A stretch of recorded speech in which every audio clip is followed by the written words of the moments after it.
Ma'am आपके pension के लिए मैंने बात कर ली है, आपको पेंशन मिलना शुरू हो जाएगी। साहब ये लड़की कौन है? ये मेरी वाइफ है, खूबसूरत है ना? साहब ये मेरी बेटी है। हमारा दिमाग ठीक है? ये तुम्हारी बेटी कैसे हो सकती है? ये मेरी बेटी है साहब।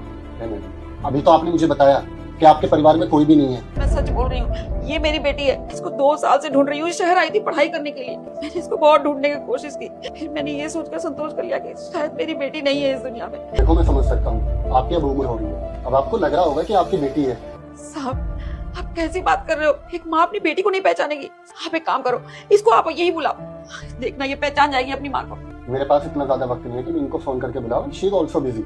और मेरी बीवी ने तो खुद बताया हुआ है कि उसके परिवार में कोई भी नहीं है, सब मर चुके हैं। लेकिन मैं आपके आगे हाथ जोड़ती हूँ, एक बार आप मेरी बेटी को बुला दो साहब। अच्छा ठीक है, आप रो मत, मैं बुलाता हूँ उसको, फोन कर रहा हूँ। लेकिन अगर इसने आपको पहचानने से मना कर दिया ना तो फिर यहाँ पर बखेड़ा मत करना।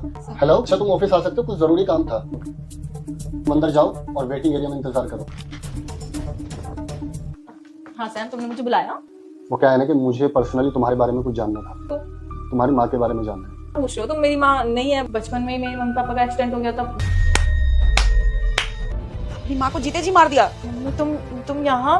अरे क्या गलती थी मेरी ये गलती थी कि मैंने तुझ पे विश्वास किया ताकि तू पढ़ लिख कर अपने पैरों पर खड़ी हो सके, ये मैं कुछ अच्छा कर सके, अच्छे से कमा खा सके। अपनी माँ को धोखा दिया।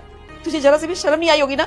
मैं 2 साल से पागलों की तरह हर शहर हर गांव में ढूंढ रही हूँ और तू यहाँ पर शादी करके बैठ गई और मुझे बताना जरूरी भी नहीं समझा। मुझे माफ कर दो, आपकी कोई गलती नहीं थी, गलती मेरी थी। मुझे लगा अगर मैं इसको बताऊंगी तो ये मुझे एक्सेप्ट नहीं करेगा। मुझे माफ कर दो। क्या कहा तुमने? तुम्हारी फैमिली अगर गरीब होगी तो मैं तुम्हें एक्सेप्ट नहीं करूंगा।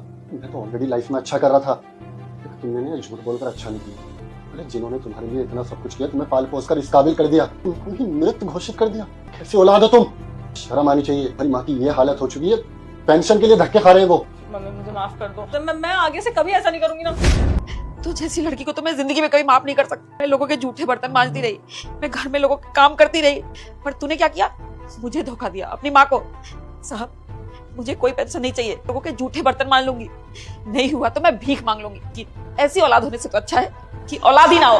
मम्मी रुको तो सही। सताक्षी सुनो, अगर आज तुम्हारी माँ इस घर में वापस नहीं आई ना तो इस घर के दरवाजे भी तुम्हारे लिए हमेशा के लिए बंद हो जाएंगे। दोस्तों, सच्ची इंसानियत छोटे छोटे और अच्छे बड़े कामों से होती है, क्योंकि पद और हैसियत से बड़ा होता है सम्मान और अपमान। किसी की मदद करना सिर्फ शरीर नहीं, दिल भी गर्म कर देता है।